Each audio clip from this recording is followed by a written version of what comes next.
Hey everyone, in this video we're going to take a look at chapter 47 of the Road to Latin textbook, specifically the first story, which is called De Helvetiorum Consiliis.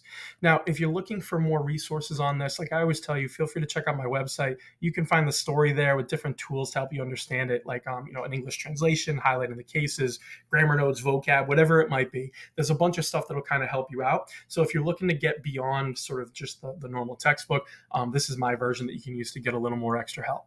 Now, this is the first story of chapter 47. So like I always tell you, when you're starting a new chapter, the first thing you should always start with is the vocab. So dive right in, make sure you know what the words are, look through the vocab list, practice. Again, if you want to use my website, you can find a Quizlet there, GimKit, BlueKit, just different things to help you out. But you have to know the words. It's really hard to dive into a new chapter when you just don't know what the words are in the story. The second thing I'd recommend you do is dive into the grammar. So this grammar, or this chapter's grammar rather, is coming back to subjunctive mood again. And in this one, you're going to be learning about result clauses, right? That's the big topic. So what they are, how they work, this is something you really should dive into. And again, you can find the notes in my textbook. You can also find videos, just different things to help you understand it. But it's really important that you get a sense of how the grammar works first, or else you aren't going to be able to read these stories very well because they are filled with result clauses, right? That's how Road to Latin works. It puts a lot of the grammar in the stories. So always dive in there too. And I'll give you a little overview of the grammar before we start this video. But the last thing I would say is when it comes time to reading this story, read it out loud. I know I say it in all my videos, but it's important. You want to find a classmate, anyone you can, read the story to them, work on your speaking, your pronunciation, have them read it back to you so you can listen, work on your listening skills rather. These are always really important things you don't want to shut off when you're learning a language. Everyone always says like Latin is a dead language. Not true, and you still want to treat it the way you would any other language, right? The Romans spoke it rather, and so should you. That way you can unlock that part of your brain to understand it better. So I'll read you the story as we go, but it's always better if you work on your own pronunciation, try to make it much, much better than mine. Okay, so if you haven't done that yet, make sure you do all those things. And then when you go in to translate, do the read and reread method. You hear me say this all the time too, so it might be very repetitive, but it works. You read through the story, you write down any problem areas you have. When you're done with your read, you look at where you went wrong, try to fix it. If it's vocab, it's really easy, just look it up. If it's grammar, it's probably going to be the grammar from this chapter, so result clauses. So try to see where you're going wrong and fix the mistakes. Then you go back to the story and you repeat this process over and over again, and your list of mistakes or problem areas should be getting smaller and smaller and smaller until eventually you hit a point where you can read this story start to finish without needing any help. You understand all of it or really close to all of it. That's how you know you're good and you're ready to move on. Okay, so if you haven't done that, pause the video, go work on all that stuff, then come back. But if you're going to continue on with the video now, I'll start with grammar and then we'll read the story together. Okay, so like I said, I'm going to give you a very, very quick grammar overview. So there's a lot here that is just not enough I can put in a video, but I can give you the gist of it just so you understand what you're looking at when we go through the story. This chapter involves result clauses, okay? So this is another specific use of the subjunctive that we're going to be diving into. And these are deponent clauses that describe the result of the action of the main verb, right? So the main verb was done with the result that this happened. Okay, so result clauses are introduced by ut or ut non. And this is kind of a difference that we've seen so far with purpose clauses. We saw ut and ne. Result clauses are not going to use the ne, they're going to use ut non. Okay, so ut will be the positive result clause, and you translate it as that or so that. Ut non is going to be for introducing a negative result clause, right? So that not something or so that something didn't happen is kind of the idea. But another red flag about result clauses, again, you can read this in the chapter notes, they contain an intensifying word. So words such as tam, tantus, ita, sic, talis, these words mean so or so great or such. These intensifiers, I'll show you as we go, are always a red flag that you're looking at a result clause. Okay? So here's an example, right? This comes from the story of Orgeterix, tantum numerum hominum coigit ut se ereperet. So you have the subjunctive ereperet, right? So it's right there, the imperfect subjunctive. You can see it's an infinitive plus an ending. You have ut, so we know that it's a positive clause of some kind. The tantum, that intensifying tantum, is giving it away as being a result clause. So you're saying Orgeterix collected so large a number of men, right? That's the intensifier, with the result that, or that, he escaped. You're saying that his escaping is the result of how many men he had. That's the idea of what a result clause is and how it works. They're kind of like purpose purpose clauses, but it's not saying why he collected a lot of men. It's saying the result of how he collected so many men. So it's doing something distinctly different from a purpose clause. So this is when you compare the two, right? Purpose clauses do not start with an intensifying word, right? And they don't indicate why, the result of what happened, right? That's not what they do. They tell you why something happened in the main clause. In purpose clauses, we often use the auxiliary words like may or might. When you're translating, you can read through the Road to Latin textbook points out that you don't do this for result clauses, right? So here's an example of purpose clause. You might say, Orgeterix magnum numerum hominum coigit ut se eriperet, right? Orgeterix collected a large number of men that he might escape, right? It's the reason why he collected a lot of men, right? He might, there's that auxiliary word.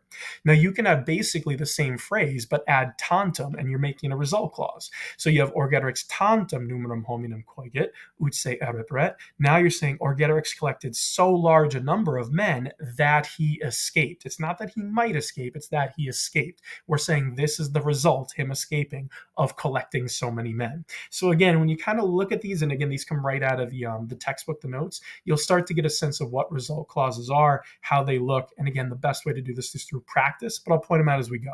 Okay? For now, though, let's dive into the actual story. So it starts like this. We're still talking about Orgeterix, the Helvetian migration, all these things. Again, it comes from De Bello Gallico, book 1. But it starts like this. You have tam bene dicit Orgeterix ut juvenes nobiles coniurationem faciant, et regna in civitatibus suis occupare constituant. Okay, so you're saying tam bene dicit, right? So you're saying Orgeterix spoke so well, right? There's Tom, right? He spoke so well that the young nobles, coniurationem faciant, they make a conspiracy, or they made a conspiracy, right? So again, the present faciant subjunctive is telling you it's happening at the same time as dicit. So you can translate as they made a conspiracy. It means when he's speaking in the past, right? When he spoke in the past, they made a conspiracy.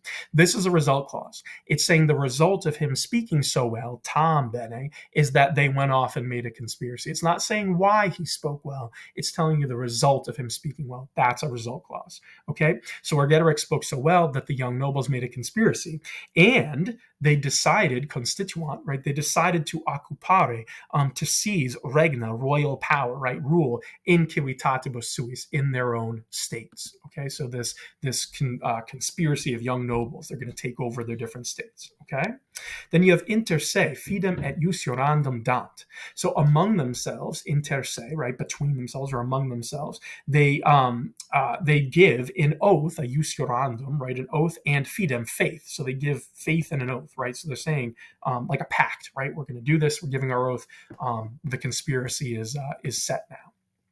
Then you have tam audaces sunt ut pericula non timeant. So here we have non timeant, right, which is subjunctive, so we know something's going on here. We have ut non. That's a red flag that it's a result clause, not a purpose clause. If it was a negative purpose clause, we would have been seeing nay. Ut non is a hint that it's a result clause. The other big giveaway is the intensifier tam, right? So you're saying in this one, right, you're saying so great, right?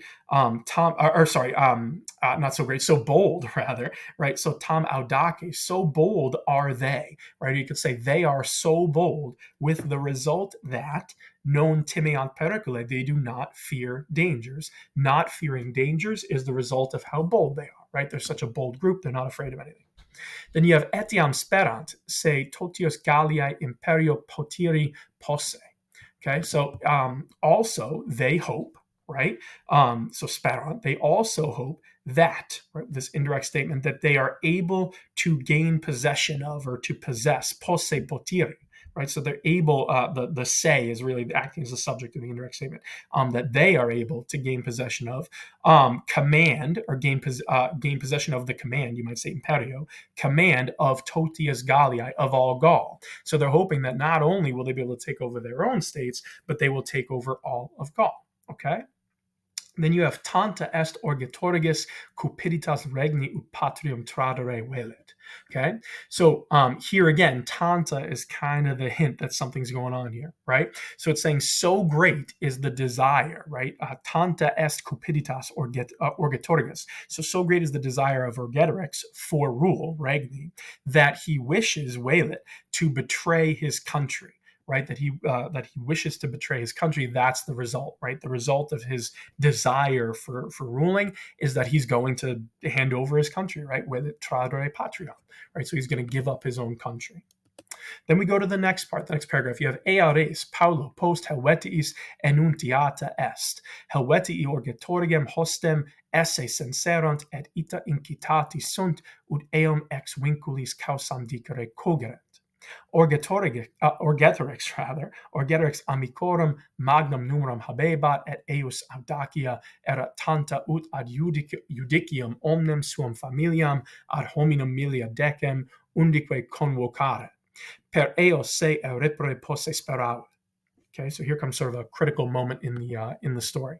So eares, this thing, right? A little later. So Paulo post a little while later. This thing enuntiata est. This thing was announced, right? Just perfect passage. So enuntiata is going with ea, or eares rather. So this thing was announced to the Helvetii. So in other words, they figured it out. They find out that there's betrayal here. Okay, then you have the Helvetii, right? Helvetii. The Helvetii felt sincerunt. They felt that, it's an indirect statement, that Orgetorix was esse, he was a traitor. Hostem, he was an enemy, right, or a traitor. And incitata sunt, and they were kind of urged on or roused up, right? They're so angry, incitati sunt, and they were so roused up, ita incitati sunt, there we go. We have a result clause. So they were so riled up with the result that, right, ut, that they compelled cogerent, right, or cogerent rather, they compelled him, eum, to tell the reason. Causam dicere is an idiom that Caesar likes to use, literally to tell the reason, but it means like to speak, almost like tell what's going on, right? So to tell the reason, you could say the cause, from chains, ex vinculis, right? So they imprison him. They think he's a traitor. They find out, and they're like, you're going to tell us what's going on here. Tell us the reason for all this, right? They compelled him or forced him to tell the reason from chains. Okay, so again, result clause. The result of them being so riled up is that they imprison him and force him to kind of spill the beans on everything he's been doing. Okay, then you have Orgetorix amicorum magnum numerum, right? So Orgetorix, he had habebat, he had a great number, magnum numerum, a great number of friends, right? So he has a lot of friends. And his boldness, audacia eos, right? His boldness was so great, tanta, here comes a result clause. It was so great that, or with the result that, to the judicium, right, to the trial, convocaret, he called together. He called together omnem suam familiam, all of his family, and it's a number, so it says all his family, up to milia decem hominem, up to 10,000 people, right? 10,000s of men, you could say. Undique, on all sides, or from all parts. So in other words, he had so many, when they say familia here, it means like his family, his extended family, his clients, right? All the people he knows. But he's so bold, right? According to Caesar, that he has so many friends that he calls together thousands of people to his trial from everywhere. Undique. Right? And then you have per eos se repre posse speravit. Through these, meaning through all these people, he hoped that he, right? So speravit, with the indirect statement here, the head verb of hoping, he hoped that he, posse repre, he was able to escape, to get away, right? To kind of pull himself out of this situation. So he thinks he's going to escape because he has so many people coming to his trial. Okay? Then you have sed civitas ab eam rem incitata armis ius suum executa est, multitudinemque hominum ex agris magistratus ad judicium cogerunt, orgetorix perterritus de vita decesset. Okay, so but the state, right? But the civitas, right? The state, right? All the people, having been roused up, incitata, having been urged on account of this thing, right? By this thing, of eam rem. So because of all this nonsense, the entire state is roused up against Orgetorix. Okay, so they executa est, they executed, right? Its law, right? Ius suum, its own law, with arms, right? Armies. So in other words, they carry out their law. The state carries out its law with force, right? Armies, right? With force. And the magistrates, right? So they're again, they're furious. And the magistratos coigera, the magistrates collected a multitude, multitudinemque, the que is the and, right? So a multitude of men, multitudinem hominum, ex agris, from the fields. So they call ad judicium, to the judgment, to the trial. Right, so they're gonna bring their own collection of people to this because they're so mad. They're gonna they're going to execute this law with force too, right, with arms. So because of all this, Orgetorix is described as perterritus, right? So terrified Orgetorix, he decessit de vita. It's one of these famous sort of euphemisms or idioms from Caesar. It says terrified Orgetorix departed from life, literally is what it says. Committed suicide, right? He killed himself. According to Caesar, this is what happens. It's very sketchy, by the way, when you read De Bello Gallico 1. The circumstances of Orgetorix's death are very, very suspicious. But Caesar's claiming, oh yeah, he just, he decided he didn't want to live anymore, right? Because of all this. Read De Bello Gallico and you can kind of see how that goes on your own. Okay? Then it continues. So you have post eos mortem, right? So post eos mortem nihilo minus helvetii patriam relinquere cupiverant, quare accidit ut consilia exequerentur. Magnae sementes factae erant, cari et jumenta empta erant. Feminae liberique conlati erant, sed spem domum reditionis tolere necesse erant. Okay, so after his death, post eos mortem, so after the death of Orgetorix, right? After his death, the Helvetii no less, literally less by nothing, nihilo minus, so they no less desired, cupiverant, to leave behind their country, patriam relinquere. Okay, so therefore, right, or because of this thing, you could say quare, it happened that, accidit ut, it happened that they followed, exequerentur, they followed the plans, right? Because of this, it happened that they followed the plans. This is a purpose clause, right? So there's no intensifier, it's just saying because of these things, the reason why, right? They went off and they followed the plan, okay?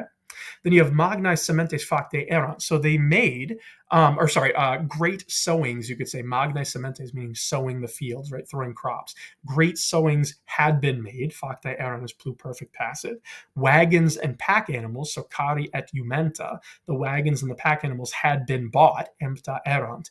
And the women and children, right, the feminae liberique, conlati erant, they had been gathered together. So they're bringing all their resources in and trying to get everything ready to go.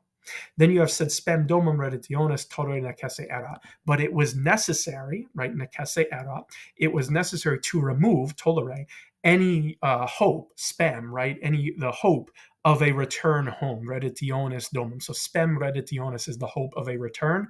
Domum just means home, right, to their home. So they need to get rid of any chance of these people thinking they're coming home. And this is the dramatic thing that they do, okay? So you have, you have fiebat, right? So fiebat ut opida sua omnia vicos omnes reliqua privata aedificia incenderent. Etiam frumentem omne praeter id quod secum portare necesse erat incenderunt. Hoc modo efferent ut omnis spes domum reditionis toleretur. Efferent praeterea ut finitime eodem consilio usi una cum eis proficiscarentur. Okay? So now you have fiebat, right? So we're continuing the source. So they need to get rid of any opportunity of leaving. So it happened that, right, fiebat ut, it happened that they burned, right, incenderant, they burned opida sua omnia, all of their towns, all of their vicos, all of their villages, and the reliqua privata aedificia, the remaining private buildings. They light it all on fire. Okay, so this is how they make sure there won't be a return. The Helvetii burn everything in their own in their own lands. Then you have etiam frumentum omne praeter id quod secum potare necesse erat incenderant. So even, right, also incenderant, they burned all the frumentum omne, it's neuter, that's why you have omne there. So they burned all the grain except for, right, praeter, id quod, that which it was necessary, necesse erat, to carry with them, portare secum, right? So they burned all the grain except that which it was necessary to carry with them. Okay, and you're seeing Caesar's commentary, this probably has to do with the Germans coming. But they burn everything, okay? Then you have hoc modo. In this way, they brought it about, efferento, right? They did it, or they brought it about, that omnis space. They brought it about that all hope of a return home, domum redditionis, toleretur, right, was removed. So any hope of going back was removed, right? This is how they did it. Okay, so they brought it about that this is the end, right? You're not going to be able to go home. Okay. Then you have efekerent, or they brought it about, you could say afterward, praetera, that their neighbors, finitimi, right? They brought it about that their neighbors, profiscerentur, the neighbors set out using, right, the same plan. So usi eodem consilio, using the same plan together with them, una cum eis. So in other words, they convinced their neighbors to do the same thing, burn everything down, grab what you can, and leave with that. Okay, so this is the story of the Helvetii actually departing. Orgetorix is finally gone, and again, when you read Caesar, you'll see kind of the full story of what happened. But he's gone, and they continue to move on. Right, they decide to keep it going, even though he's not there anymore. They burn all their stuff. That's the dramatic sort of sign symbolism that they put out there. We're burning everything. We're leaving. There's no turning back. We are migrating, and now the Helvetii are off and running, and we're going to see they're going to bump into Julius Caesar, unfortunately, right? That's not going to go well for them. But again, hopefully that story made some sense. You're able to read through it, understand it. There's a good amount of result clauses in there, some purpose clauses too, just practicing subjunctive, right, or ut clauses, if you will. But if you have any questions at all on what we read or how I translated it, just let me know. If you think I made a mistake, that's totally fine. Just put it down in the comments. I'll be happy to explain everything for you. But otherwise, keep at it, keep practicing, read it aloud, work on your own speaking, pronunciation skills, all these things, and try to read it with an eye towards the grammar, right, so that you can understand it. And again, this might take you a few times, but what you're looking to be able to do is to go start to finish without any problems and without any help. That's how you know you're ready to move on. Good luck.